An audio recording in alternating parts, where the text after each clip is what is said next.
जज़ाकल्लाह। जो ऑफिसर यहाँ प्रेजेंट हैं वो अपना तारुफ करा दें, जो इस टेबल पे बैठे हैं वही sir. Sir Anwar Ali DS admin sir livestock department. Sir Saqib Ali अतील secretary life stock.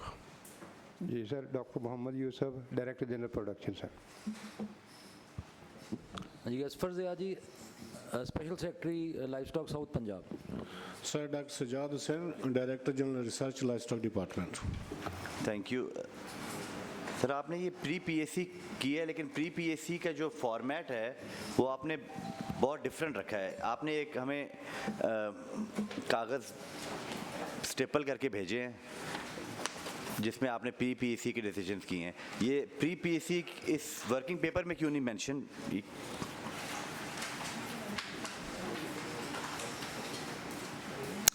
Working paper department बनाता है, पर ये वर्किंग पेपर सर पहले दिया गया था, प्री PSC उसके बाद हुई है सर। सर जो ऑडिट कमेंट्स हैं सर थोड़े लेट में मौसूल हुए थे, उसकी वजह से सर हमने बड़ा इसको अर्जेंसी में करके फिर ये सर 1 मिनट से मीटिंग बनाया। लेकिन हम ये दो चीज़ें तो एक साथ नहीं देख सकेंगे ना। ये ज़रा सर हमने कोशिश की टाइमली सर ये सारे सेट्स बना के सर असम्बली सर जनाब को पेश कर दिए थे। थोड़ा सर उसमें जल्दी में करने पड़े, इसलिए थोड़ा ठीक है। चले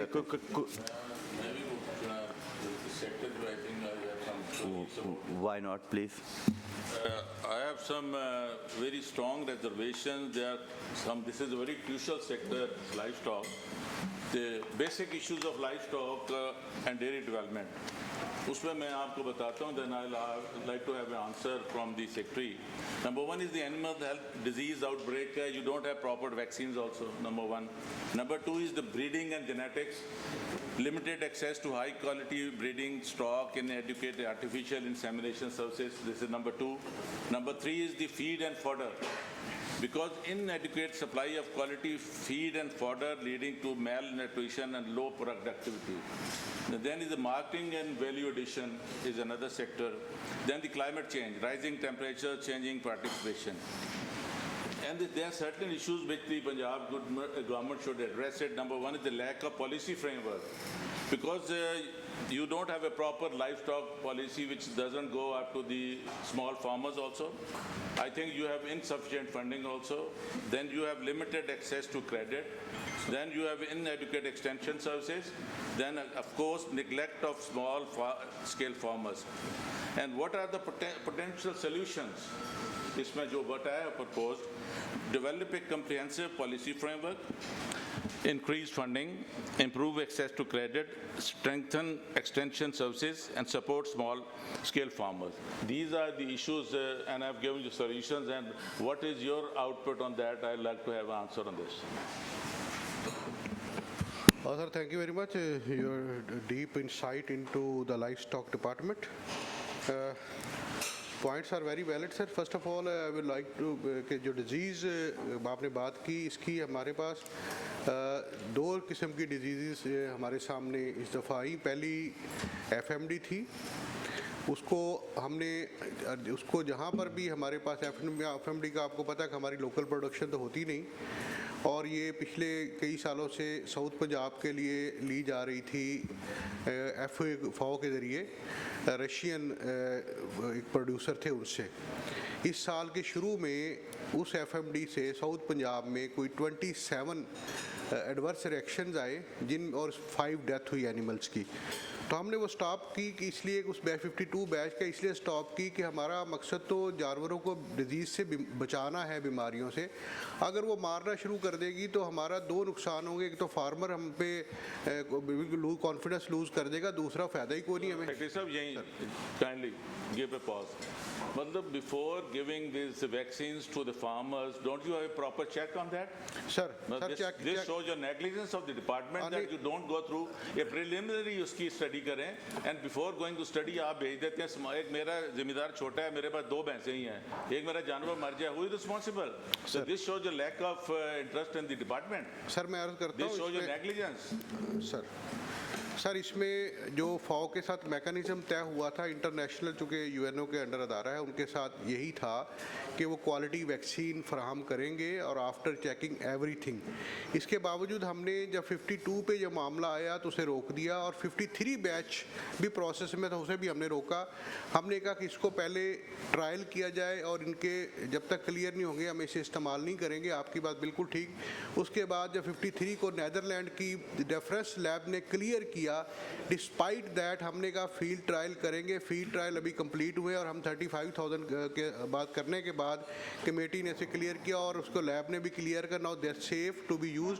तो सर आपका पॉइंट बिल्कुल वैलिड है। हमने उसको पहले फाओ कर रहा था, फाओ सर्टिफिकेशन दे रहा था, इस दफ़ा हमने डायरेक्ट किया है टेस्ट और उसके बाद हमने इसको अप्लाई करना शुरू किया। What action you have taken the person before going for a test you have supplied, and जिसका नुकसान हो गया उसका वो जिम्मेदार? सर मैं अर्ज करता हूँ उसका उनसे तय फाओ से था कि जिनका जो भी एनिमल डेथ होगी वो डबल पे करेंगे। वो हमने डबल पे कॉस्ट ऑफ द एनिमल पे करा दी थी, तो इसलिए उसमें लॉस है सच उनका किसान, छोटे किसान को हमने ऑब्जर्व कर लिया था। Chairman साहब, मेरा कि I have given a lot of observations. He should come up with a written reply so that I can counter. ये तो इसी पे लगे रहेंगे नहीं तो. There's a lot of material with me for this vaccines and all that. I think Secretary साहब you should go through whatever I can give the paper also. उस पे आप अपना study कर लें. बिल्कुल ठीक है। I'll be in contact with you. I would like to have detailed answer for the benefit and for the good of the farmers. बिल्कुल ठीक है। उसमें जो आप आए, क्योंकि आप सेक्रेटरी आपने कहीं और जाके सेक्रेटरी लग जाना है तो नया आ जाएगा यहाँ पर, जिससे जस्ट कहते हैं ना ये दोहा एयरपोर्ट है, ट्रांजिट पैसेंजर जी आते जाते हैं, तो so you should come up with a proper answer and strategy लेकर आए इसको हम बेहतर करना कैसे है। As Pakistan is 3rd largest 4th largest producing milk country है, तो आपको यहाँ दूध तो मिलता नहीं सही, बैलेंस वही ना पूरा। तो आप ये you should come up with my you must have taken, इसकी रिकॉर्डिंग भी हो जाती है, you should come up with a proper reply so that we can discuss and improve it. बिल्कुल ठीक है। बिल्कुल ठीक है। सेक्रेटरी साहब बड़े अच्छे पॉइंट्स रेज किए हैं हमारे ऑनरेबल मेंबर राणा आफ्ताब साहब ने फ्रॉम फैसलाबाद। आप इनके साथ कोऑर्डिनेशन में भी रहेंगे? बिल्कुल ठीक है सर। मकसद तो यही है कि हम डिपार्टमेंट और की बेहतरी हो सके, अच्छे good practices are involve. Sir जी जी, सॉरी शेर अली साहब। सेक्रेटरी साहब से मेरा एक सवाल है। अभी पिछले दिनों national horse and cattle show हुआ लाहौर के अंदर, उसमें आपने बहुत तशहीर की कि 30 साल के बाद ये हॉर्स एंड कैटल शो हो रहा है। तो मेरा as far as my memory supports में 2015 में भी गालिबन ये हुआ था और 2022 में भी हुआ था, तो 30 साल कैसे आपने कैलकुलेट किया? Sir horse and cattle show इस दफ़ा लाइफ स्टॉक पिछले साल जो भी हुआ लाइफ स्टॉक डिपार्टमेंट जब भी करता रहा, इस साल हमने नहीं किया था, PHA ने अरेंज किया था और हमारा सिर्फ एक कंपोनेंट था उसमें जो हमने उसकी परेड कराई थी एनिमल्स की और उनका कंपटीशन कराया था मिल्क का। हमारा इतना कंपोनेंट था, बाकी तमाम ओनरशिप एवरीथिंग उसके तमाम वसाइल advertisement everything was with PHA not with the livestock. Sir नहीं, वो तो आप पहले तो लाइफ स्टॉक डिपार्टमेंट किया करता था सर, इस दफ़ा फैसला ये हुआ था कि PHA करेगा। ऑल राइट, अगर आपने नहीं किया तो उनको कम से कम आपको उसकी तस्दीक तो करा देनी चाहिए थी कि इतना वाइडली एडवर्टाइज आप। सर वो एडवर्टाइज क्योंकि वहीं पर मौके पर ही अनाउंस हुआ था, तो वो हमें इतना टाइम नहीं था दरमियान में। और दूसरी जो आपने जो जानवर यहाँ पे मंगाए और शो चलें, जो आपका कंपोनेंट था सर, उसका क्या क्राइटेरिया था? सर उसमें ये बताएं आप डीजी, इसमें बताइए जो हेड कर रहे थे उसको बता दें सारा जो मंगवाए गए थे, आप बता दें। Sir thank you very much. इसमें सर हमारा जो इवेंट एनिमल से रिलेटेड कैवलकेड है, कैवलकेड के लिए सारी कमेटीज डिपार्टमेंट ने बनाई होती हैं, different categories of animals like नीली रावी, उसमें सिलेक्शंस होती हैं सर। प्राइवेट प्रोग्रेसिव फार्मर्स को भी इनवाइट करते हैं, ब्रीडर एसोसिएशंस को, प्लस गवर्नमेंट के अपने लाइफ स्टॉक फार्म्स हैं। तो बेस्ट एनिमल जो होते हैं सर हमारे जो प्राइवेट एनिमल्स आप मंगाते हैं, we've been the best livestock breeders at this show for many years. Yes sir. शायद आपको ये इल्म ना हो, तो मैं बड़ा हैरान था कि हमें बताया ही नहीं गया, और हमने वो जानवर बड़े मलिक साहब की वफ़ात के बाद सिर्फ रखे ही इसलिए हुए थे कि जब भी और शो होगा तो हम उनको रिप्रेजेंट करते हुए हम उसको लेके आएंगे। सर जनाब छोटी सी अगर इजाज़त देते हैं, क्योंकि इसका दूसरा कंपोनेंट था sir milk and beauty competition, जो full fledge sir totally private progressive breeders all over Punjab sir Okara में हमने किया। उसमें विनर, फर्स्ट विनर के लिए इनाम थे सर कैश, सेकंड के लिए, थर्ड के लिए, तो सारे प्राइवेट प्रोग्रेसिव ब्रीडर्स ने हिस्सा लिया सर। उन्हीं की आप मिल्किंग कंपटीशन की बात कर रहे हैं, मैं ओवरऑल जानवरों की बात कर रहा हूँ, कोई एक कैटेगरी की बात नहीं कर रहा। घोड़ों की कैटेगरी है, कैटल की कैटेगरी है, गोट्स हैं, शीप है, और हम हर कैटेगरी के अंदर जानवर रखते हैं और आज भी हमारे पास खड़े हैं सर। और मैं आपको बता जो रहा हूँ कि आप ये 1964 में जब लेट नवाब साहब ने ये शुरू कराया, when he was the governor, तो ये इस हॉर्स शो के ऊपर आई हैव द ऑनर कि वो जब वो HSN के 4 जो सवार आते हैं, उनके अंदर मैंने आके इनॉग्रेट, जनरल ज़िया उस वक्त प्रेसिडेंट था। I been coming to this show since I was a child. My father was always a judge at this horse show. My uncles were judges at this horse show. मैं तो इसलिए कह रहा हूँ कि आपने हमें बताया ही नहीं कैसे आपका क्या डिपार्टमेंट कर रहा है। The question is, what is the criteria? What is the mode of selection? This is your personal, आपकी ज़ाती ख्वाहिश होती है या पसंद नापसंद होती है?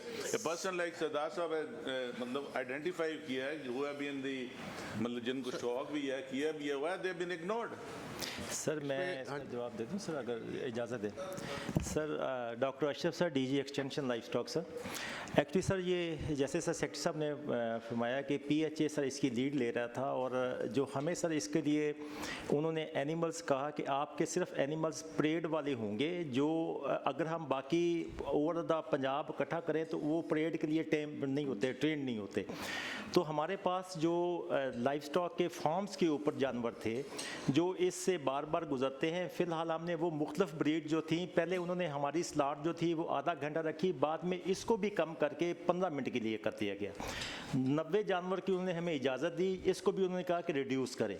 तो सिर्फ आपने 10 मिनट के अंदर उन जानवरों को वहाँ से गुजारना है, और ऐसे गुजारना है कि जैसे वो ट्रेन जानवर हो। तो ट्रेन जानवर के लिए जब पहले शो हुआ करते थे, पिछले तो 4-5 साल से ये लोकल गवर्नमेंट करवाती थी, हम भी उसका एक छोटा सा पार्ट होते थे जिसके अंदर हम पार्टिसिपेट करते हैं, लेकिन इस दफ़ा तो हमें बिल्कुल ही रूडिमेंट्री पार्ट सर हमें मिला। तो हमने वो जो जानवर थे वो सिर्फ 5-6 दिन का हमें मौका मिला, उन 6 दिनों के अंदर हम फार्म से ही जानवर लेके थे, लेकिन हमने कहा कि नहीं, ये एक हक तलफी होगी पूरे ब्रीडर्स की। तो हमने कहा कि हम इनका मिल्क और ब्यूटी कंपटीशन भी करवाना चाहते हैं, जिसको हमने अरेंज किया। जैसे DGR साहब फरमा रहे थे, हमने वो बहादुर नगर फार्म के ऊपर उसको वाइडली पब्लिसाइज किया और इसके मुताबिक लिया गया। तो सर ये दीज आर द कंस्ट्रेंट्स। आप एक ऑब्जर्वेशन सेक्रेटरी साहब नोट फरमा लें। सर एक सेकंड, मैं कुछ तस्दीक कर दूं। हमारे इलाके से जानवर आए हैं, आप ये गलत कह रहे हैं, you are giving wrong information, this is not right. People from my area, my constituency came to this horse show, they were invited here, we were not invited. One, this should be noted. और यार मैं cattle की बात कर रहा हूँ, horse तो आप कहते हैं ट्रेंड नहीं है, हमसे ज़्यादा कौन ट्रेंड है इस काम के लिए? ये सारे इस बात के गवाह हैं। सारी ज़िंदगी हमने काम ही ये किया, और ऐसा काम केड़ा किया? असी को बेचण वास्ते जानवर रखते हैं? ਤੁਸੀਂ कमाल गल्लां करते हो। जिस अगर आप if you don't know me being a life stock breeder, तो फिर तो किसी को कुछ पता ही नहीं है। नहीं, इससे पूछ लेते हैं ना जी। और सर नहीं, और ये कह रहे हैं मिल्किंग कंपटीशन के लिए हमने सारे पाकिस्तान से पंजाब से मंगाए, वो हर हॉर्स शो के ऊपर मिल्किंग कंपटीशन होता है, कब नहीं हुआ? किस हॉर्स शो के ऊपर मिल्किंग कंपटीशन नहीं हुआ जो आपने नया काम कराया? ये चीज़ें अपनी आप तस्दीक करें और इसको, और अगर जिसने भी कराया या तो फिर इसका नाम बदला दें, why is it national horse and cattle show, let's call it a leather show. Sir note कर लिया सर, इंशाल्लाह आंदा सेक्रेटरी साहब, ये ऑब्जर्वेशन आप प्लीज़ नोट फरमा लें कि जो ब्रीडर्स हैं, जो नॉन ब्रीडर्स हैं, जो टॉप ब्रीडर्स हैं, आप उनको इनवाइट किया करें। बिल्कुल ठीक है। आई स्टिल रिमेंबर 2001-2002 में हॉर्स एंड कैटल शो इधर हुआ और मैं ईस्टर्न में था और हमने बड़ा अच्छा पार्टिसिपेट किया, और तब जनरल मुशर्रफ साहब थे, तब उन्होंने आके इसको क्लोजिंग पे आए थे वो, बट उसमें पूरे पंजाब से नहीं बल्कि पूरे पाकिस्तान से आते थे, टॉप ब्रीडर्स आते थे। एक वटू साहब होते थे बड़े ब्रीडर, जहांगीर फार्म वाले।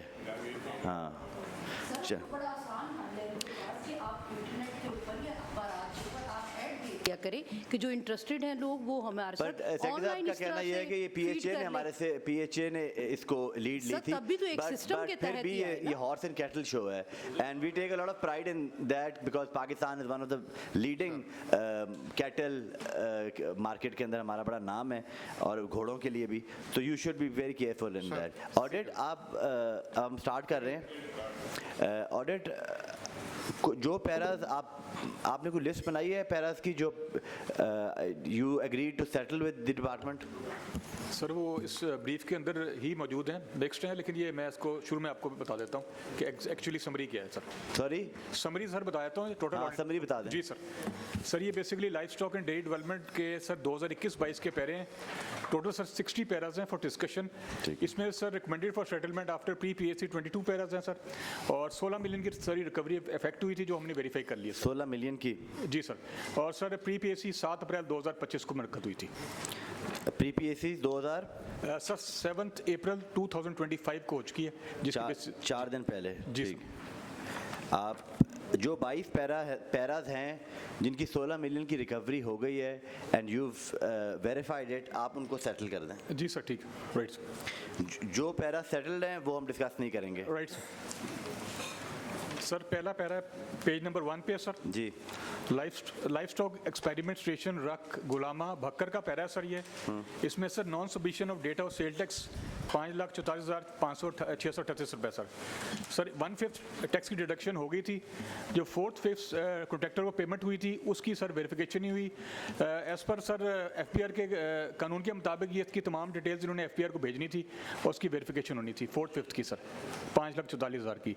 सर PAC में यही डिसाइड हुआ था कि इसकी रिकवरी होगी, और उसके बाद जिन्होंने रिकवरी अभी तक नहीं कराई उनके खिलाफ तदीबी कार्रवाई होगी सर प्री PAC में। सेक्रेटरी साहब सर इसमें दो बातें, एक तो पहली बात तो ये ऑब्जेक्शन ये ठीक है 5,44,638 का पैरा था, तो इसमें 2 सेक्शन इसके पार्ट थे। एक था कि 1/5 जो से एट सोर्स काटा जाएगा, वो एट सोर्स अकाउंट्स ऑफिस में काटने के बाद फिर बिल उनको पे हुए, और इसका 4/5 पार्ट जो है वो उन्होंने FPR को जमा कराना था, और हमें उन्होंने अपनी CPR और बाकी इन्फॉर्मेशन देनी थी जो पहले फिर अवेलेबल शायद नहीं थी, लेकिन वो सारी CPR भी अवेलेबल, चलान भी आ गए हैं, FBR ने उनको साइन भी किया हुआ है। कुछ लोगों ने उसमें ये किया कि जो CPR के ज़रिए जमा कराए वो उन्होंने CPR का चलान दे दिया, कुछ ने ये किया कि साल पूरा उन पर अपने रिटर्न जब जमा कराए, दोनों तरीके होते हैं, रिटर्न में दे दिया। 5 लोग ऐसे थे जिन्होंने रिटर्न में दिया, तो उसमें ओवरऑल जो हमें वो FBR ने साइन किया, उन्होंने कहा जी इनमें आपके भी पेमेंट शामिल है जो इनसे वेरीफाई कराया गया, वेरीफाइड मौजूद है। अगर इसमें मजीद कोई डिटेल में ऑडिट में जाना चाहता है तो हम हाजिर हैं सर, जैसा भी करना चाहिए। ऑडिट आप वो वेरीफाई कर लेना जो। जी सर ठीक है, वेरीफाई कर लेते हैं। जी सर ठीक है सर, ये नंबर लिखे हुए जो टैक्स इश्यूज हैं ये तो आपकी वेरिफिकेशन के साथ मुसल हैं। आप अगर ये इन्होंने जमा कराए हैं तो आप पैरा भी सेटल कर दें। जी सर। नेक्स्ट सर अगला पैरा सेटल्ड है, इसके बाद सर अगला पैरा पेज नंबर 5 पे है। Non recovery of dues on account of shifting of crops to other government farms sir ये टोटल रिकवरी इन्वॉल्व थी गवर्नमेंट फार्म से जो इन्होंने सीड वगैरह दूसरे फार्म्स को ट्रांसफ़र किया था 11 मिलियन की सर। इसमें से 7.97 मिलियन की रिकवरी अभी भी पेंडिंग है, बाकी रिकवरी हो गई है जो हमने वेरीफाई कर ली सर। जी सर, ये हमारे पास ये बात ठीक है इनकी, प्री पीएससी के वक्त कंप्लीट नहीं थी, लेकिन वो कम्प्लीटली होगी, डॉक्यूमेंट भी मौजूद है। अब इसको भी अभी चेक कराने गए थे, लेकिन चूँकि टाइम शॉर्ट था दरमियान में, तो वो हमारे पास मौजूद है, रिकॉर्ड ठीक किया जा सकता है, रिकवरी होगी और रिकवरी होगी सब्जेक्ट टू वेरिफिकेशन। सर रख उलामा के हवाले से बिल्कुल बात करें। सर, मैं सेक्रेटरी साहब ये गुजारिश करनी थी कि ये बताएं टोटल लैंड कितनी है रख उलामा की? जी बताइए जी।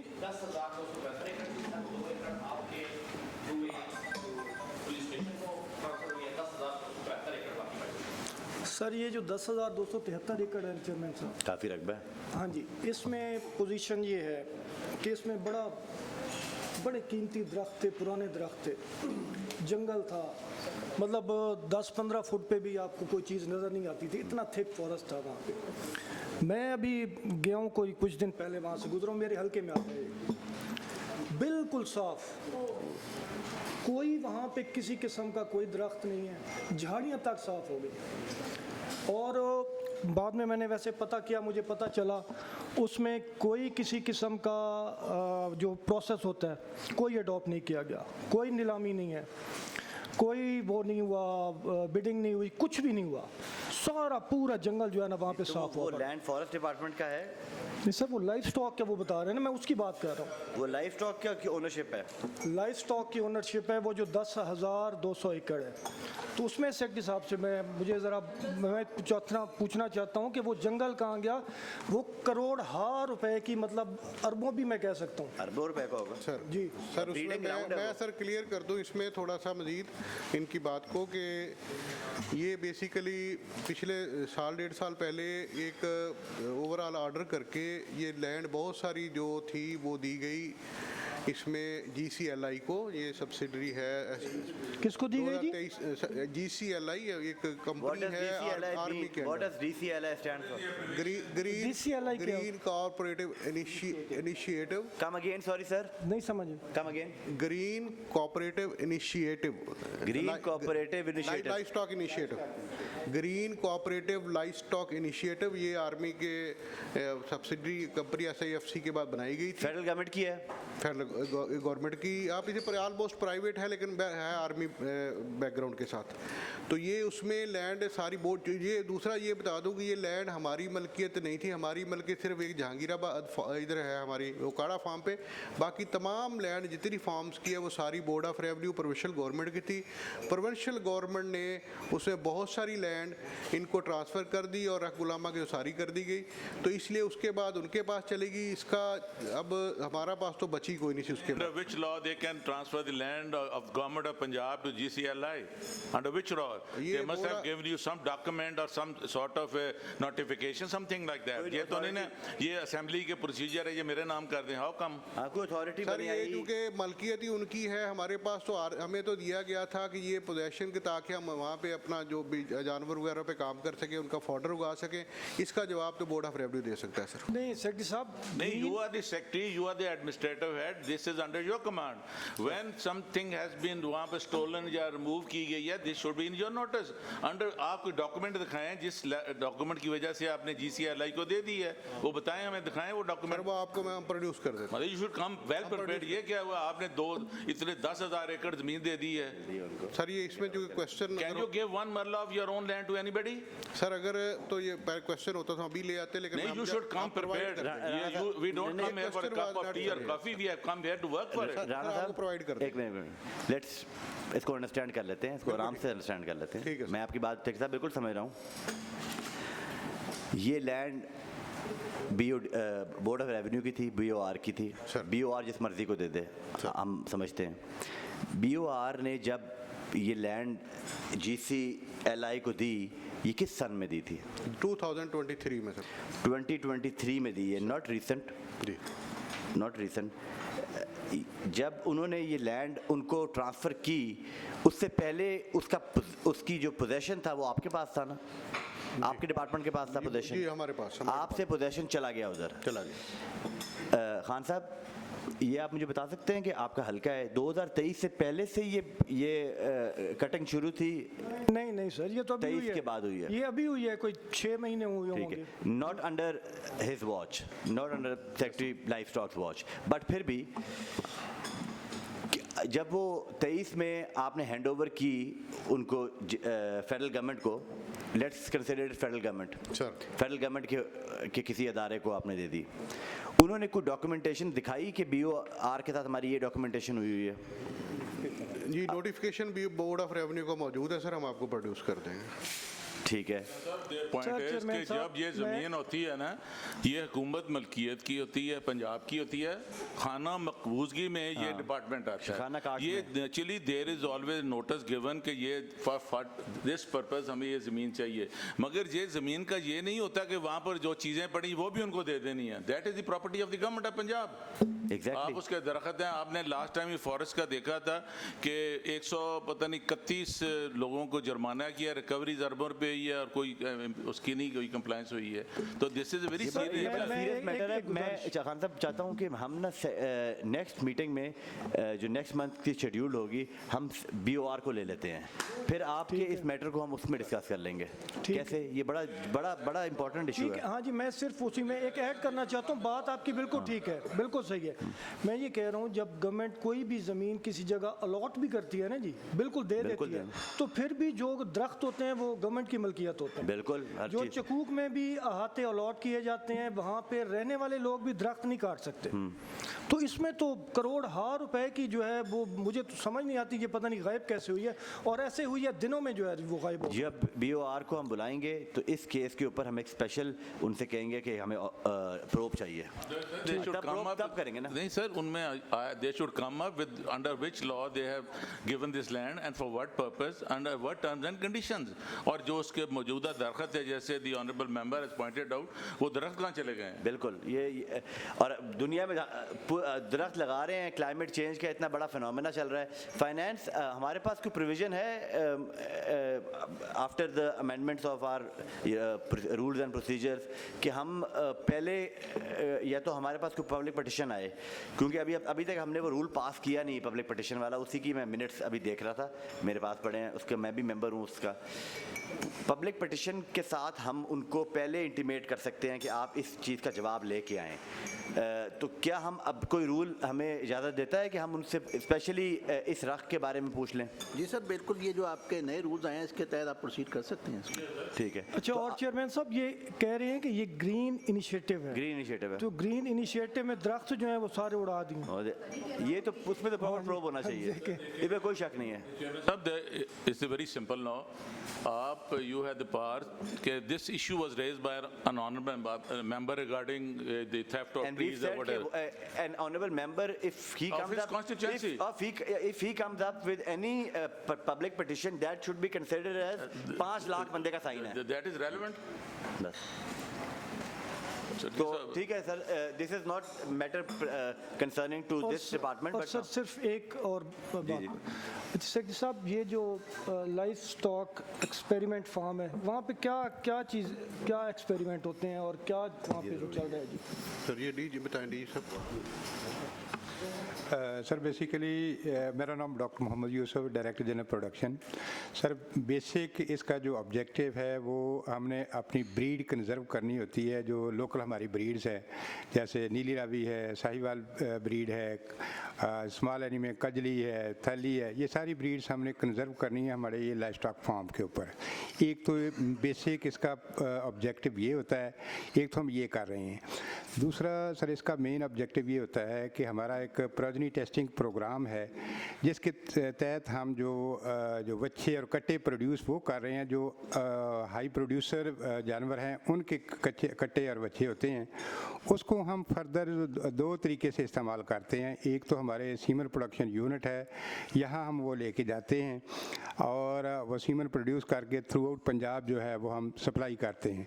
सर इसका दूसरा तरीकाकार ये है कि जो फार्मर हमें अप्लाई करता है तो हम नेचुरल ब्रीडिंग के लिए भी वो हम जानवर जो है वो उनको देते हैं, ये ब्रीडिंग पर्पज़ के लिए, और ये गवर्नमेंट के नोटिफाइड रेट्स हैं उसके मुताबिक। सर मेन सर ये इनके 2 जो पर्पज़ हैं जो लाइफ स्टॉक फार्म जितने भी हमारे सर।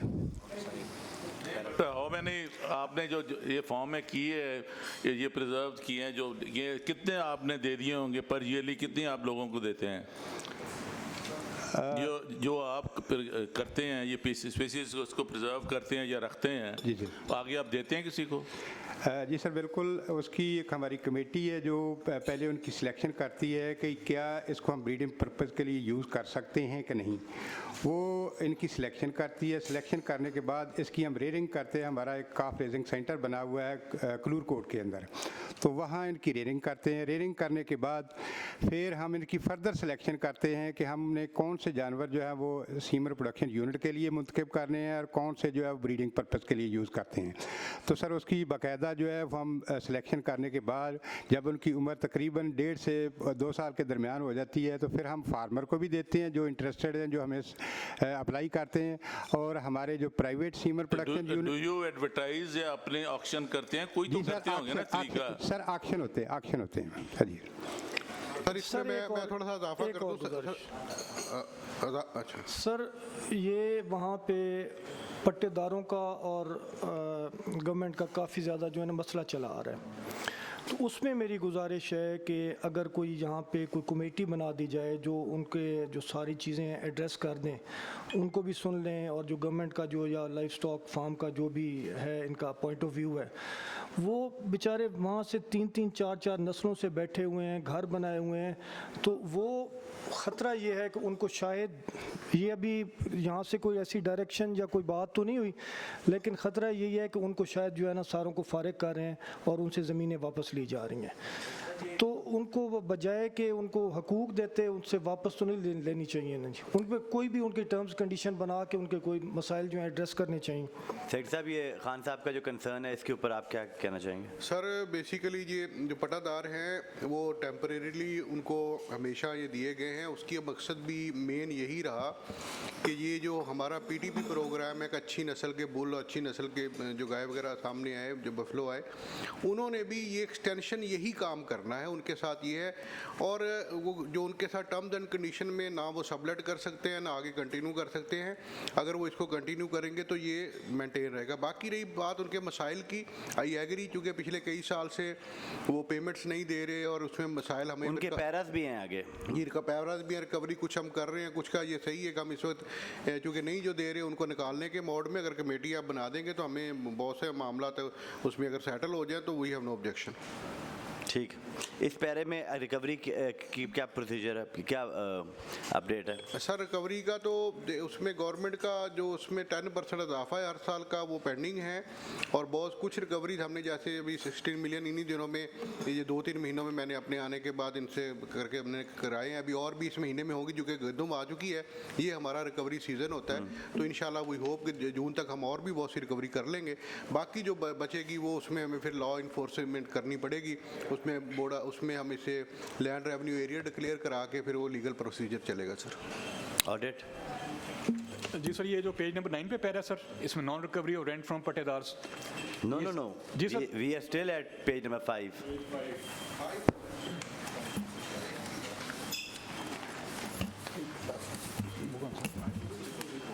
5 में रिकवरी होगी ना, आपने कहा है सर ये रिड्यूस हो गया पैरा रिकवरी 7,97,000 रहेगी, बाकी सारी रिकवरी हो गई, हमने वेरीफाई कर ली है। सर ये भी रिकवरी हो गई है और डिपॉजिट भी हो गया, इसको वेरीफाई ऑडिट जब चाहे कर सकते हैं। हाँ ये तो हो गया, जो ऑडिट तय होता जा रहा है, आप प्लीज उसको रिपीट ना करें ना, हमें आप लोग नेक्स्ट सर नेक्स्ट आ जाए, पेज नंबर 9 पे आ जाए सर। 7 पे क्या है? पेज नंबर 7 क्या है? सर वो सेटल हो गया, सेटलमेंट कमेंट की हुई है, वेरिफिकेशन हो गई है उसकी सर। बयाना था सर, वो इन्होंने डिपॉजिट करा दिया था, वो हमने वेरीफाई कर लिया सर। ठीक है। 9 सर 9 पे सर ये जो इशू डिस्कस हो रहा है नॉन रिकवरी और रेंट फ्रॉम पट्टेदार्स, सर टोटल ज़मीन है सर ये 2,960 एकड़ ज़मीन है जो कि पट्टेदार्स को दी हुई है। उनसे सर 8.8 मिलियन की रिकवरी पेंडिंग थी जब हमने ऑडिट किया था। लेटेस्ट स्टेटस ये है सर 7.48 मिलियन की रिकवरी हमने वेरीफाई कर ली है sir. Still 1.2 million is remaining sir. 1.2 million 1.29 million. Secretary साहब ये तो कुछ नहीं ज़्यादा नहीं है, एक आधे महीने में हो ही जाएगी। नहीं सर नहीं, इसमें मैं आपको सर सबमिट करता हूँ इसमें। You want to contest? नहीं सर, कॉन्टेस्ट नहीं करना चाहता, मैं सिर्फ ये बताना चाहता हूँ कि इसको लैंड रेवेन्यू एरियर के लिए हमने लिखा है, लेकिन इसके साथ दूसरा इशू ये है कि ये 1.29 मिलियन का कोर्ट्स में पेंडिंग है और इसके लिए इसकी फौरी तौर पे इफेक्टिव नहीं होगी। जैसे कोर्ट्स में हम इसे कॉन्टेस्ट कर रहे हैं तो कोशिश कर रहे हैं कि जल्दी से क्लियर करा के हम रिकवरी करें। सर लैंड रेवेन्यू एरियर के लिए अपने प्रोसेस। एक मिनट यहाँ पर मैं खान साहब आप की तवज्जो भी चाहूँगा। ये जो लैंड आपने पट्टेदारों को दी हुई है, ये कितनी लैंड है बताएं? जो पैरा बना है ये कितनी लैंड का बना होगा? सर ये 2960 एकड़ है जो पट्टेदारों के पास है। 28% ऑफ द लैंड। हाँ इतना, फिर तो ये देना चाहिए इनको। और पर एक फैमिली को कितनी मिली हुई है जी? कई फैमिलीज के पास 15 एकड़ है, कई के पास 10 एकड़ है, कई के पास 12 एकड़ है। 10 से 15 एकड़ 204। तो इसीलिए मैंने गुजारिश की है अगर कोई कमेटी बना दी जाए। छोटे जमींदार हैं। हाँ जी, कमेटी सर बना दे तो अच्छा, इस मामले को रिजॉल्व भी हो जाएगा बेहतर। ठीक है। Finance, we are making committee under Khan sahab and Shadiya Abid साहिबा, और ये इसको प्रूव कर लें, इस इशू को देख लें। ठीक है खान साहब?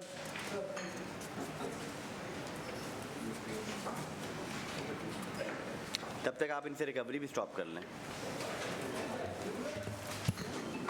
नेक्स्ट पेज नंबर 11 है sir, irregular payment of salary due to shifting of headquarters. Sir कुछ मुलाजमीन जो हेडक्वार्टर से बाहर काम कर रहे थे उनको पेमेंट हेडक्वार्टर से ही हो रही थी। इसके सर डीएसी में रिकमेंडेशन दी कि इसको पैरे को रेगुलराइज कराया जाए from finance department, but the regularisation is still pending. हाँ सर, ये सर फाइनेंस को सेंड कर दिया, प्रोसेस में इंशाल्लाह करा लेंगे। इसमें ऐसा कोई इलीगलिटी नहीं थी, सिर्फ ये था कि उनकी एफिशिएंट यूज़ के लिए पुराना एक पैरा है, उनको ऑफिसर्स को मुख्तलिफ जगह पे भेजा गया ताकि एफिशिएंट यूज़ हो। यहाँ पे शॉर्टेज थी तो इसको रेगुलराइजेशन के हमने मूव कर दिया सर। जी सर ठीक है, ये एक इनका डिपार्टमेंट्स की रूटीन है कि जहाँ पर किसी की ज़रूरत होती है एडमिनिस्ट्रेटिव सेक्रेटरी वहाँ उसको पोस्ट कर देते हैं, लेकिन सैलरी पिछले स्टेशन से मिलती रहती है। तो हम इसे रेगुलराइज कर देंगे, कोई ऐसा इशू नहीं। जी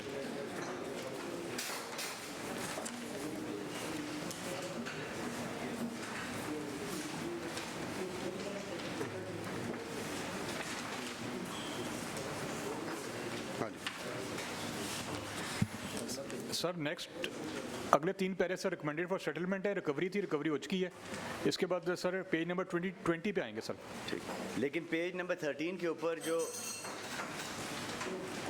ये डिपार्टमेंट ने जी सर रिकवरी वेरीफाई कर ली हमने सर। ऑडिट क्या? ऑडिट आपने बड़ी इररेलेवेंट सी कहानियाँ लिखी हुई हैं इसके अंदर पेज नंबर 13 पे। स्टिक टू द पॉइंट, क्योंकि जब आप जो ऑब्जर्वेशन होती है आपकी वो कहीं गुम हो जाती है पूरी उस तमीद के अंदर। ये इररेलेवेंट सा डिटेल्स दी हुई थी। नेक्स्ट पैरा 19 पे है सर। नेक्स्ट पैरा 20 पे सर, पेज नंबर 20 पे sir. Sir para 12.4.7.3 irregular expenditure on purchases without tender and with splitting sir. इसमें सर फर्टिलाइजर, सीड्स और पेस्टिसाइड्स खरीदे सर इन्होंने फॉर 9.6 मिलियन के सर। तो इसमें इन्होंने कोई टेंडर भी नहीं किया और स्प्लिटिंग की हुई थी सर। और स्टैम्प ड्यूटी थी वो भी रिकवर नहीं की सर। वो अब स्टैम्प ड्यूटी रिकवर की है, वो हमने वेरीफाई कर ली है, लेकिन टेंडर सर किसी किस्म का नहीं हुआ था। 96 लाख की परचेज हुई। बिल्कुल सर ठीक, इसकी हमने प्रोब सब ऑर्डर कर दी है परी पीएससी के बाद। इंशाल्लाह जो भी फाइंडिंग आई है उस पर एक्शन भी होगा, आपको भी कन्वे कर देंगे सर। प्रोब कौन कर रहा है सर? सर प्रोब इधर कर रहे हैं पोल्ट, इधर हमारे डॉक्टर राव शफाकत अली खान हैं, पोल्ट्री डेवलपमेंट ऑफिसर हैं सरगोदा के। किस ग्रेड के हैं? ग्रेड के 19 ग्रेड सर। ठीक है।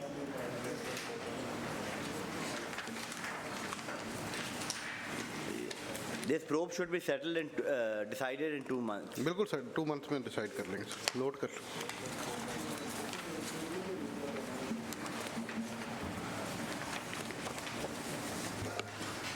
नेक्स्ट सर पेज नंबर 30 है सर। इससे पहले तमाम पैरे सर हमने वेरीफाई कर लिए recoveries.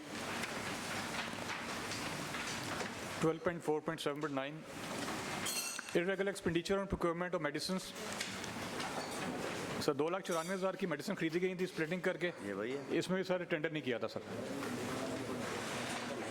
These were without tender.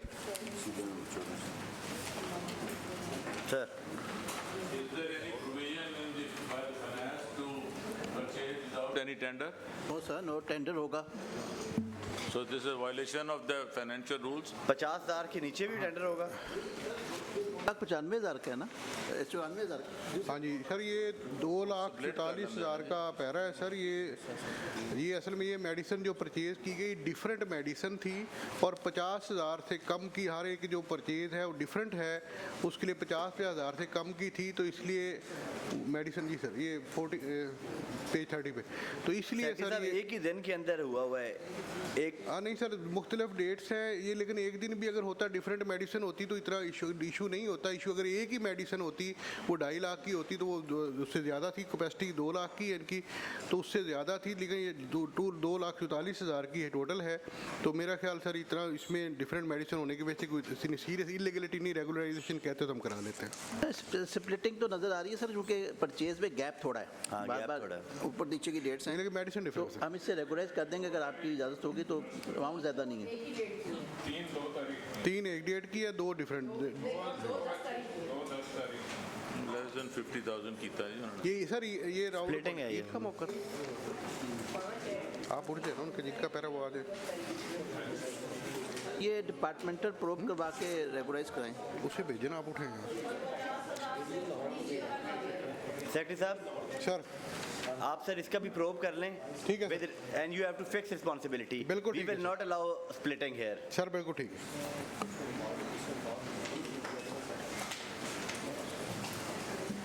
Next है सर पेज नंबर 36 है सर जी। ये फॉर्मेशन सर है CND LNDD Punjab Lahore, directorate of communication extension LNDD department sir. इसमें सर पैरा ये कि नॉन प्रोडक्शन ऑफ पेरोल्स का रिकॉर्ड की प्रोविजन नहीं दी थी, जिसकी वजह से इसका प्रॉपर ऑडिट नहीं उसका सर।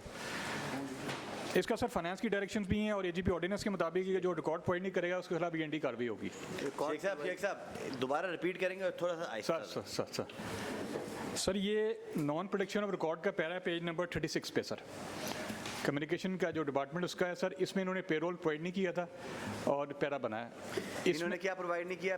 पेरोल्स प्रोवाइड नहीं किया, जितनी पेमेंट्स की इन्होंने तनख्वाहों की मद में की थी सर। ठीक है, उसका सर ये डायरेक्शन है, इसकी PSC की डायरेक्शन भी आ चुकी है, फाइनेंस की भी है और AGP ऑर्डिनेंस भी है कि जो रिकॉर्ड की प्रोविजन नहीं करेगा ऑडिट को ड्यूरिंग ऑडिट, उसके खिलाफ END कार्रवाई की जाएगी। सेक्रेटरी साहब सबसे पहले तो ये आपके जवाब से पहले भी मैं भी ये सेकंड करूंगा that non production of record is gross, मैं कहता हूँ इससे ज़्यादा कसूर की हम अभी टेक इट वेरी सीरियसली है।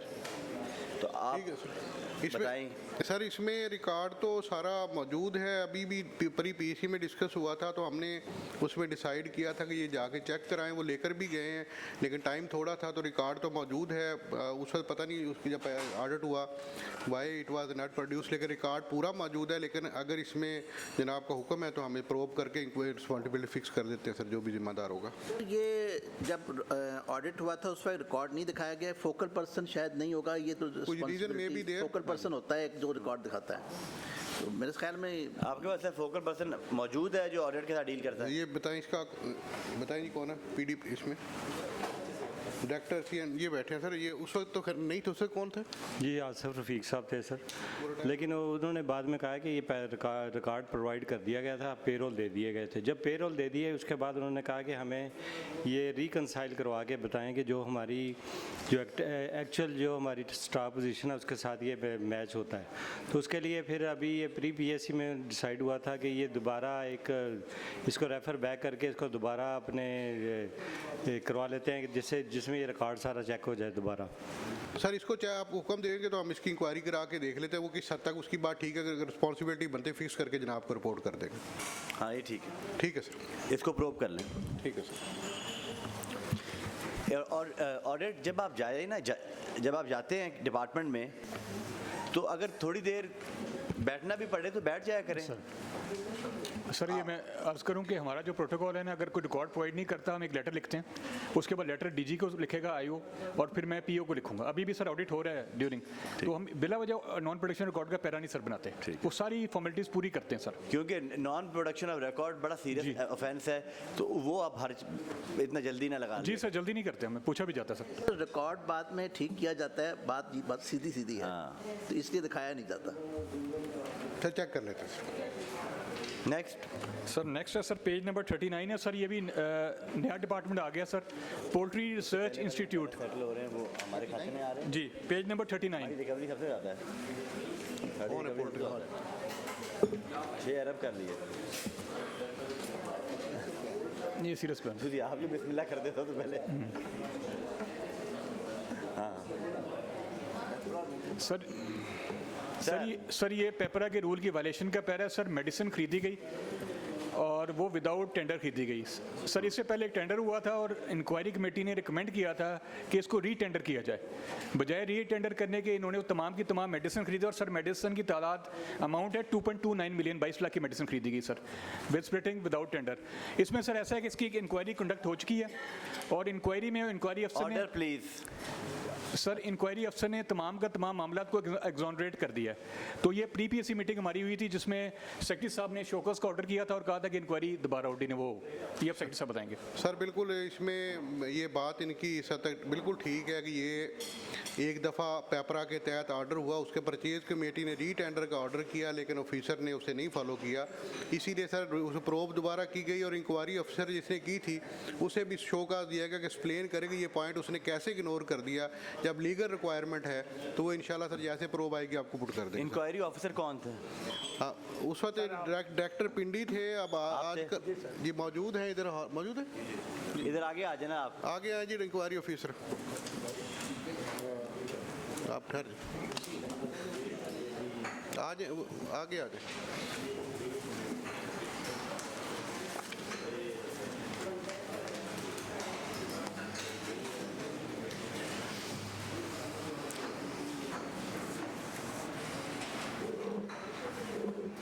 इसी पे शोकॉज करने लगे सेक्रेटरी साहब, आपको शोकॉज करने लगे हैं, और इससे भी ज़्यादा हार्श हम हो सकते हैं रिगार्डिंग दिस केस। आप अपने डिफेंस में क्या कहना चाहेंगे? बिस्मिल्लाहिर्रहमानिर्रहीम। सर ऑडिट रिपोर्ट 2021 में आई, एडमिन डिपार्टमेंट ने प्रोब ऑफिसर मुंतखब किया, जो आप थे। जी सर, मैं आपको गुजारिश कर रहा हूँ। उसमें director extension Rawalpindi, that time I was acting as a director Rawalpindi division Rawalpindi. Probe के ऊपर हमने जितना भी वहाँ पे मटेरियल हमें चाहिए था हमने वेरीफाइड किया। जो इनका इतराज़ है वो ठीक है कि इसको थ्रू टेंडर नहीं हुआ। एक्चुअली ऐसे हुआ कि उन लोगों ने पेपरा की वेबसाइट के ऊपर अपलोड भी किया, जो इन्होंने कहा नहीं किया। इन्होंने क्या टेंडर नहीं किया, उन्होंने टेंडर किया। उसके अंदर अनफॉर्चुनेटली सिर्फ 2 फॉर्म्स आई, उन 16 मेडिसिन्स कोट हुई, और 16 मेडिसिन्स में सिर्फ 2 मेडिसिन्स जो है ना 2 फर्मों ने कोट की, रिमेनिंग मेडिसिन किसी ने कोट नहीं की। ऐसे हालात में मेडिसिन नहीं ली जा सकती थी। उसमें यह हुआ कि मीन वाइल जो है वहाँ पे आउटब्रेक आ गई। आउटब्रेक की वजह से वहाँ पे मौजूद जो भी डीडीओ था उसने मेडिसिन रिक्वायर्ड थी। हम लोग जो हैं वहाँ पे, अभी मैं वहाँ पे पोल्ट्री रिसर्च इंस्टीट्यूट में एज अ डायरेक्टर एक्ट कर रहा हूँ। हमें सर ये जो है ना आपके जो रूल्स हैं, पेपरा रूल्स हैं और दूसरे रूल्स हैं, वो अपनी जगह मुकद्दम है, लेकिन मुझे वहाँ पे इसलिए लगाया गया कि मैं प्रीशियस लाइफ को वहाँ पे ना सेव करूँ, और उसके लिए हमारे ऑफिसर स्लाटर होते हैं। मैं आपसे ये गुजारिश कर रहा हूँ कि वहाँ पे आउटब्रेक आ गई। आउटब्रेक जो वहाँ पे पंजाब की सबसे अच्छी और मुस्तनद वेल इक्विप्ड लैब है। लैब के अंदर पोस्टमार्टम भी होता है, कल्चर भी होता है और डायग्नोसिस भी होता है। उन डायग्नोसिस के मुताबिक उन्होंने मेडिसिन प्रिस्क्राइब की और उस मेडिसिन को हमने यूटिलाइज़ किया। उन्होंने दूसरा ये इतराज़ किया कि आपने DTL नहीं करवाई। इन्होंने थ्रू बिडिंग के जरिए ली जो भी चीज़ मेडिसिन थ्रू क्या बिड के जरिए, अच्छा बिड के जरिए, वो उसकी स्पेसिफिक अमाउंट जो थी 75,000 रुपीज़ ओनली। सर जो भी चीज़ मेडिसिन हम खरीदते हैं अपने लिए, अपने घर वालों के लिए, तो हम उसका डिटेल नहीं करवाते। आगे वो दोस्त ने ऑडिट वाले ने लिखा जी डिटेल के बगैर इस्तेमाल किए। एक तरफ से वो कह रहे हैं कि आपने थ्रू टेंडर नहीं की, दूसरी तरफ कह रहे हैं कि वो आपने डिटेल नहीं करवाया।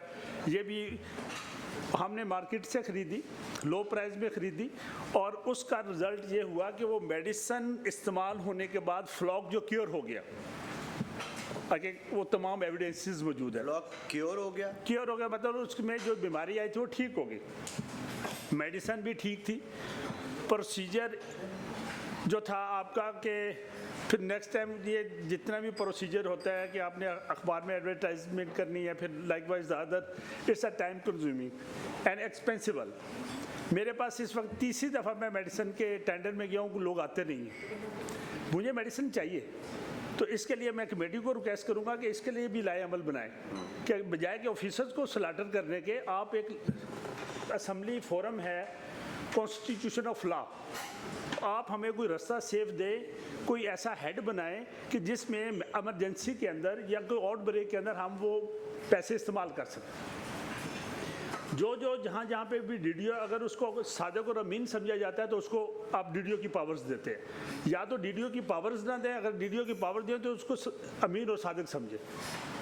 बाय हमल सबमिशन तमाम जो हमने प्रोब की उसके अंदर 110% उन्होंने जो कुछ भी किया for the safety of lives किया, कोई मेडिसिन खरीदी गई, दर्ज की गई, इस्तेमाल की गई, डायग्नोसिस किया गया। तो मेरी हमल सबमिशन है मोहतरम सेक्रेटरी साहब से, तो इन्होंने आगे 21 में इसकी प्रोब हुई, उसके अंदर उन्होंने कहा जो प्रोब ऑफिसर 1 था उसके ऊपर आप शो का नोटिस दें, लाइकवाइज अदर और बहुत सारी बातें की गई। तो मेरी हम्बल सबमिशन है, मेरा ये लास्ट ईयर है, आफ्टर 6 मंथ मैंने रिटायर होना है। मैं इस फोरम पे ये भी रिक्वेस्ट करूंगा कि मुझे इज्जत के साथ डिपार्चर करें। आपका डायरेक्टर साहब नाम क्या है? डॉक्टर मोहम्मद सरफराज अहमद चट्टा। चट्टा साहब, you have explained yourself very clearly and very eloquently. Finance ये जो सर्कमस्टांसेस डायरेक्टर साहब ने बयान फरमाए हैं, अंडर दीज सर्कमस्टांसेस फाइनेंस के पास कोई रूल्स हैं टू बाईपास पेपरा या कोई और? क्योंकि यहाँ पर तो उन्होंने जब उन्होंने कहा है कि मैंने पेपरा में ऐड दिया, 2 फर्म्स आई, आउटब्रेक हो गया, आउटब्रेक को बचाने के लिए मुझे तो मैं या पेपरा के पास जाता, महीना उधर इंतज़ार करता, या फिर मैं दवाई लेके फ्लॉक को बचा लेता। फ्लॉक को मैंने बचाया है। पेपरा में जो इमरजेंसी की क्लास है 59 वाली, हाँ, 59 उन्होंने इन्वोक की। जी सर की हमने, जी सर की हमने। उसको फिर जिक्र करें इन्वोक की, आपने उसका तो जिक्र भी नहीं सर हमने लिखा हुआ उसके अंदर। अगर इमरजेंसी क्लास को इन्वोक किया है और अपने एडमिनिस्ट्रेटिव डिपार्टमेंट से परमिशन लिया, अब आज खुद नहीं, तो फिर ये प्रोसीड कर सकते हैं, लेकिन जब हमारे सामने एक डिटेल इंक्वायरी आया तो पता चलेगा। आपने इसकी जो लास्ट इंक्वायरी हुई थी उसकी रिपोर्ट में इन्होंने इमरजेंसी क्लॉज लिखा है? सर इमरजेंसी क्लॉज किसी किस्म का नहीं लगा, और वो तो एडमिनिस्ट्रेटिव डिपार्टमेंट देगा ना। जी सर वो कोई नहीं लीगी, अगर होता है इसमें जिक्र होता। आप सही फरमा रहे हैं, मैं आपसे ये वो कहने में ज़रा मुझे गलती होगी। उधर जो थी हमारी डायग्नोस्टिक लैब थी, उसने सर हमें ये सारी चीज़ें मेंशन की कि इस वक्त ये डिजीज़ के नाम लिखे हुए हैं प्रोब रिपोर्ट में, जो मैंने उनके डॉक्यूमेंट्स को वेरीफाई किया, उस टाइम की जो रिपोर्ट्स थी। डॉक्टर साहब आपने 59D लगाई थी? नहीं सर, मैं तो प्रोब ऑफिसर नहीं, उन्होंने लगाई थी जिन्होंने खरीदा था? नहीं सर, उन्होंने लेबॉरेटरी रिपोर्ट्स हमने वेरीफाई की। 59D अगर लगाते तो इशू नहीं आना था। सर वो ऐसे है कि सर जो डेफिनेशन है ना आउटब्रेक की, पेंडेमिक की, एंडेमिक की, आउटब्रेक की, वो सर डिफरेंट है। नहीं डॉक्टर साहब, वो 2Q के अंदर लिखी हुई है पेपर कि ये इमरजेंसी है और उसको 59 के तहत आपने ऑपरेट करना है, वो नहीं किया। सर मैं आपसे ये गुज़ार करता हूँ, प्रोब में लेकूनाज होंगे, ये मैं नहीं कह रहा कि लेकूनाज नहीं है। मेरी हम्बल सबमिशन ये है कि प्रोब 1 ऑफिसर को शो का नोटिस दिया जा रहा है, उसके ऊपर पीडा की प्रोसीडिंग की जाएगी। कल मेरी उधर की रिटायरमेंट होनी है, तो मुझे क्या 32 साल में क्या मिला? अगर मुझे ये वाला दिस यू शुड अपना जो है इनको विद वार्निंग कर दें, हाँ विद वार्निंग इस पैरा को सेटल कर दें। Keeping in view the gentleman retirement also.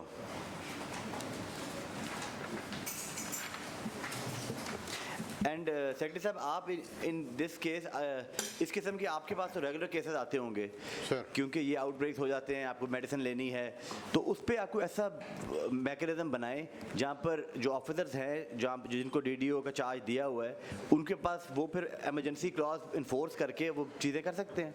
जब पेपरा ने आपको इजाज़त दी हुई है तो वाई नॉट आप अपनी पावर इस्तेमाल करें, या तो यूँ कर लें या फिर एक अच्छा मैकेनिज्म और तरतीब दे दें। सर बिल्कुल ठीक कह रहे हैं। उससे ये कोई रिक्वेस्ट एडमिन डिपार्टमेंट को रिक्वेस्ट सेंड नहीं हुई उस वक्त भी, तो जब भी सेंड होती है तो उस पर एडमिन डिपार्टमेंट देख के फिर उसमें पूरा फैसिलिटेट भी करते हैं, और हम अगर वो कैबिनेट तक जाना होता है कैबिनेट को भी पुट करके एमरजेंसी क्लास के मजाज से ले लिए होते हैं, it is matter of days. लेकिन इस केस में पर्टिकुलर बात करें तो वो मुतलका ऑफिसर ने नहीं भेजा था, तो लेकिन बात आपकी ठीक है कि अब इन पे सारा बर्डन बहुत सारा आ रहा है, तो डिसाइड हमने लीनियंट व्यू लेना है इसके ऊपर ले लिया। ठीक है सर।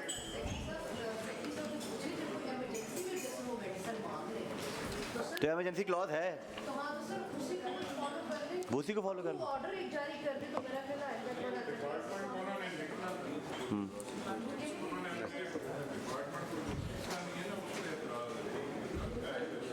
ठीक है।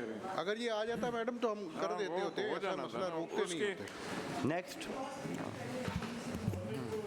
Next sir page number 42।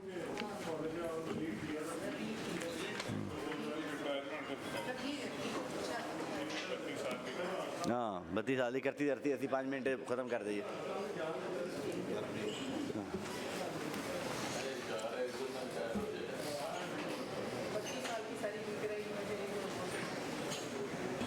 अल्लाह ताला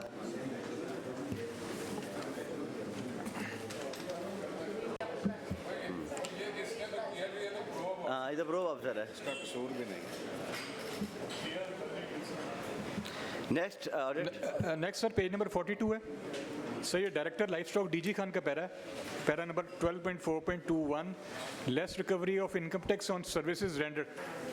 सर ये ब्रीडर्स को इन्होंने पेमेंट की थी 186 मिलियन की, इसमें 12.2 मिलियन का जो टैक्स था सर वो काटना था, वो कम काटा इन्होंने। सर ये ब्रीडर से भी टैक्स काटते हैं? ब्रीडर केड़ी शायद टैक्स देंदा? सर्विसेज रेंडर कर। हाँ लाइफ स्टॉक से वो तो जो कमर्शियल यूज़ के लिए हैं वो तो एट सोर्स ही कट रहा होगा। अच्छा नहीं सेक्रेटरी साहब, ये ब्रीडर से आप किस चीज़ का टैक्स ले रहे हैं? हाँ सर मैं अर्ज़ करता हूँ, इसमें इनका पैरा है, उसमें ये कहते हैं जी कि उनको इनकम जो है वो इतनी हो गई थी गवर्नमेंट के पैसों से कि उनसे टैक्स काटना चाहिए, और उसमें ये था कि जो स्मॉल एनिमल जिनके पास थे ब्रीडिंग करने उनको सपोर्ट दिया गया था 800 रुपये पर मंथ, और जो बड़े जानवर वाले ब्रीडर जिनको सिलेक्ट किया उनको 3000 पर मंथ दिया गया था। तो ऑडिट का मौक़िफ़ है कि उनको होना चाहिए। हम इस पर हमारा मौक़िफ़ ये है सर कि कानून इनकम टैक्स ऑर्डिनेंस जो है वो 30,000 रुपीज़ तक जो है वो 153(1)B में इसको अलाउ करता, एग्जम्पशन देता है, तो इसलिए टैक्स उन पे लगता नहीं। वैसे इतनी छोटी छोटी अमाउंट्स पे अब क्या उनसे मतलब टैक्स काट के उनके पास बचना क्या था, पहली बार। दूसरी बात एग्जम्पशन कानून में प्रोवाइडेड है, तो हमने ये देखा कि इसमें मोस्टली लोगों के पास तो पूरे साल में 30,000 से कम ही पैसे मिले। कुछ साल पूरा होने से पहले हिस्से में जून के बाद शुरू हुआ, दिसंबर तक उनको थोड़े पैसे मिले, अगले साल में आधे टाइम तक, तो कुछ दरमियान में छोड़ गए, तो इतना टैक्स बनता नहीं। हमारा मौक़िफ़ ये है कि जब कानून इजाज़त देता है तो उन पर टैक्स कैसे लगा दिया जाए। अंदर भी छोटे ब्रीडर्स हैं?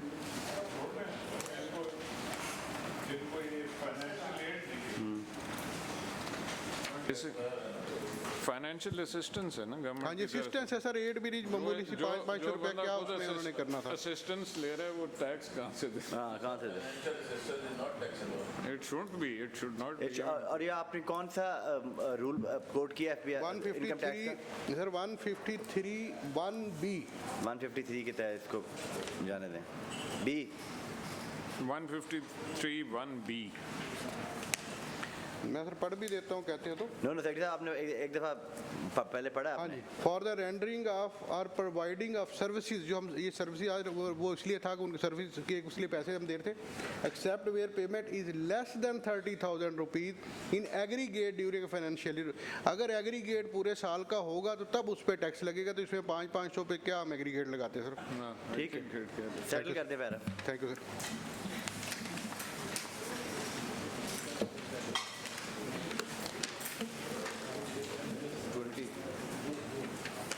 पेज नंबर सर 44 है, ये भी director livestock DG Khan का para sir, para number 12.4.2 insurance claims sir, pending insurance claim against the company. Sir इसमें जो जानवर प्रोवाइड किए थे इन्होंने लोगों को, वो इंश्योर्ड थे, कुछ जानवर मर गया जिनकी इंश्योरेंस क्लेम लेना था, तो अल्टीमेटली कुछ को तो क्लेम ब्रीडर्स को या जिनको जानवर प्रोवाइड किए थे क्लेम मिल गया, लेकिन कुछ क्लेम सर इंश्योरेंस कंपनी से लेने के बाद इन्होंने ट्रेजरी में जमा करा दिया जो कि बेनिफिशरीज को मिलना चाहिए था। सर ये ठीक कह रहे हैं, इससे हमने एग्री किया, जो 14 क्लेम पे कर दिए गए हैं, 4 बाकी हैं वो ऑलरेडी हमने ट्रेजरी में जमा करा, उसकी चूँकि हमने उन्हें जो उन्होंने जमा कराया था कॉल डिपार्ट उसमें से काटे हैं कंपनी के और हमने डिपॉजिट करा लिए, हमारे पास पैसे मौजूद है और हम उसको प्रोसेस करने जा रहे हैं। डायरेक्टर लेटर लिख दिएगा। ज़बरदस्त, ये तो अच्छा हो जाएगा। जी सर, रिकवरी कर लें सर। Sir thank you.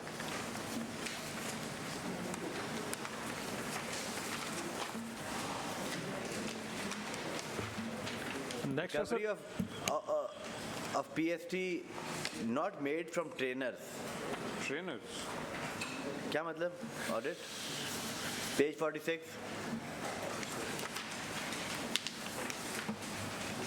ये तो सेटल सर हो ये तो रिकवर हो गया ना? रिकवरी हो गई है, रिकवरी हो गई है, लेकिन ये मुझे ये है क्या? आपने ऐसी रिकवरी कर ली कि क्या है क्या? Rendering of services and repair works, but हाँ, प्रोविंशियल से टैक्स है ना?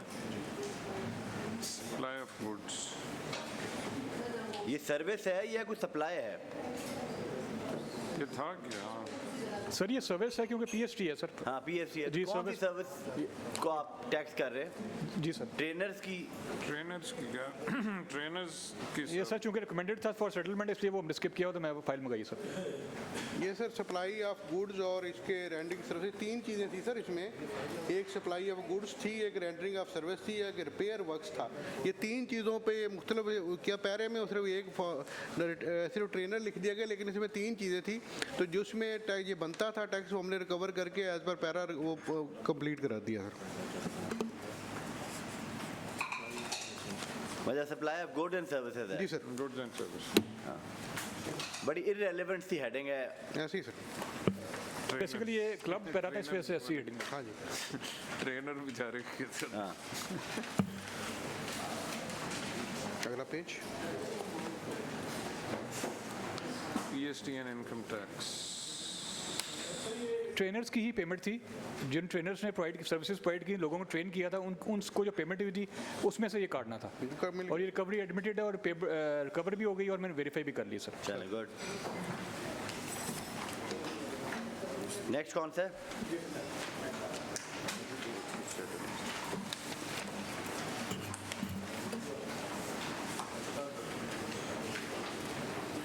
सर पेज नंबर 54 है, पैरा 12.4.74।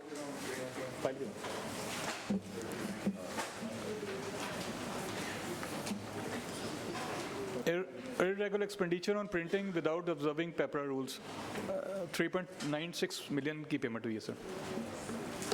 ये बेटा वाला सर आपको दे दिया था सर के पास।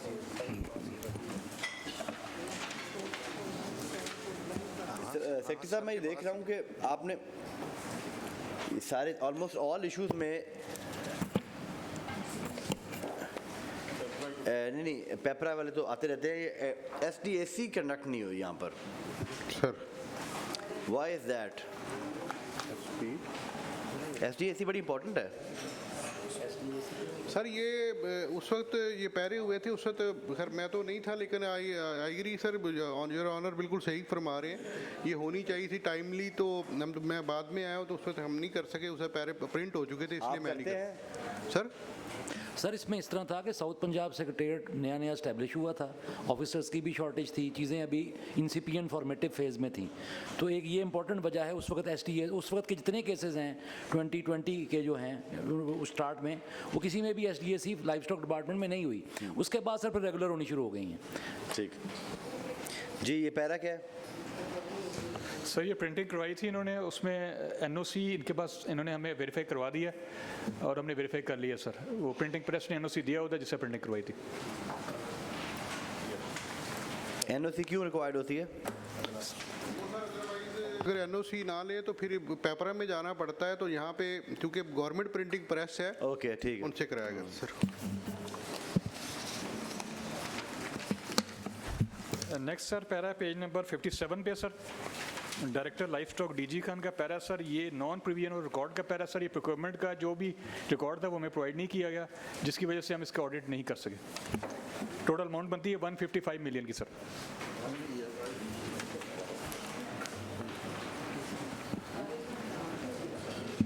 Secretary Sahib, do you have any answer to this observation of the audit? So why the record was not sir produced? मैं इसमें सर अर्ज करूं, बिल्कुल आई एग्री। इसमें हमने भी एक इंक्वायरी की जिसमें 2 डिविजनल डायरेक्टर, एक ये DG खां यही वाला और बहावलपुर, दोनों को ना सिर्फ सस्पेंड किया गया, इसमें 1 चार्ज नॉन प्रोडक्शन था, उसके अलावा उनको पीडा लगा दिया गया, अंडर प्रोसेस है, 90 डेज से ऊपर रखे। सेकंड उनकी सस्पेंशन जारी है, तो हम ऑलरेडी इस पे कार्रवाई कर चुके हैं कि why they have not provide ना they did not cooperate with the record. ये बात ठीक है सर, इनकी नहीं प्रोवाइड किया गया था।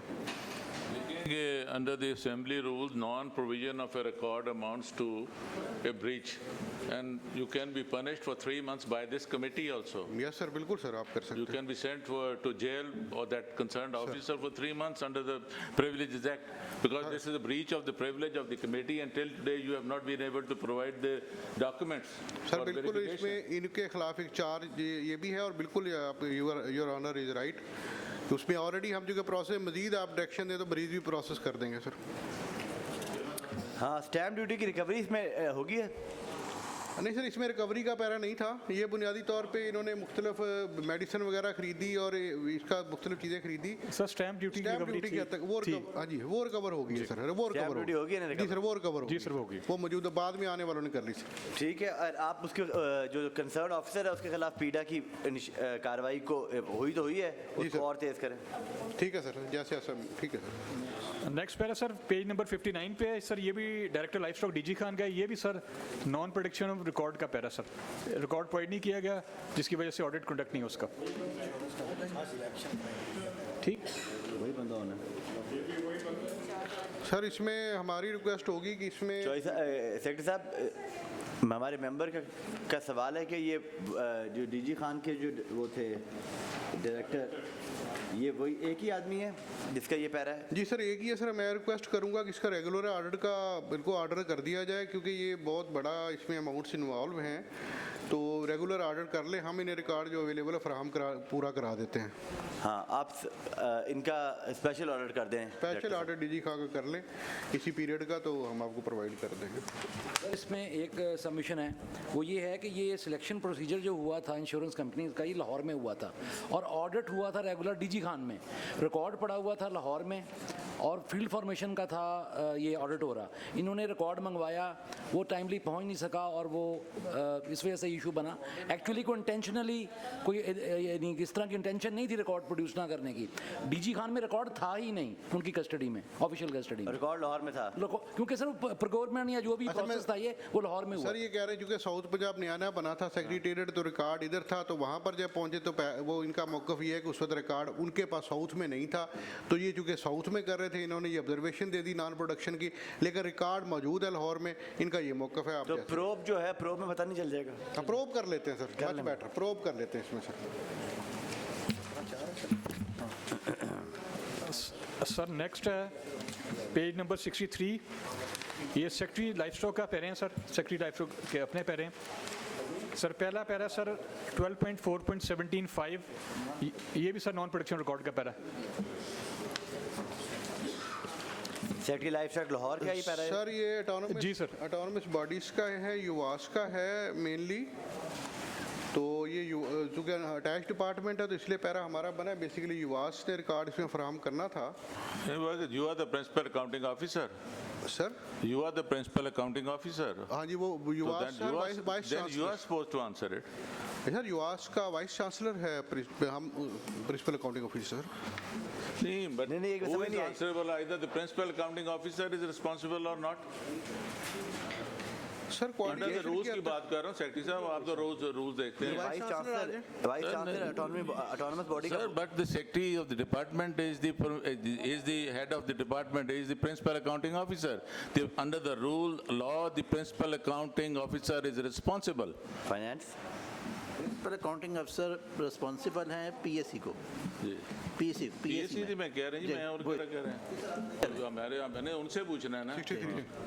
सर ये सेक्रेटरी का अपना है 1.4 बिलियन की अमाउंट, युवास का भी है, सेक्रेटरी का अपने भी अमाउंट है सर 1.4 बिलियन की नॉन प्रोडक्शन में। इसका भी सर रेगुलर ऑडिट करवाना चाहते कर ले हैं। इसमें हमें तो हम प्रोवाइड, जो हमारे पास रिकॉर्ड होगा सारा प्रोवाइड कर दिया जाएगा। युवास भी इसी बैठे, ये भी प्रोवाइड कर देंगे सर। अगर उस वक्त नहीं हो सका, आई डोंट नो उस वक्त व्हाट वाज द रीज़न हुआ सेक्रेटरी और क्यों ये प्रोवाइड नहीं हो सका, लेकिन इसका रिकॉर्ड जो भी होगा आपको प्रोवाइड कर दिया जाएगा। ये तो लाहौर क्या है, इसमें तो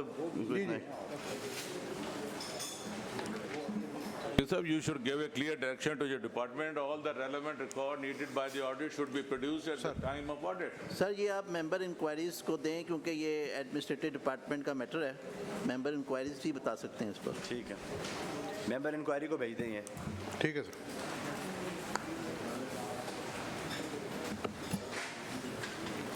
नेक्स्ट है sir secretary livestock department south Punjab Bahawalpur, page number 70।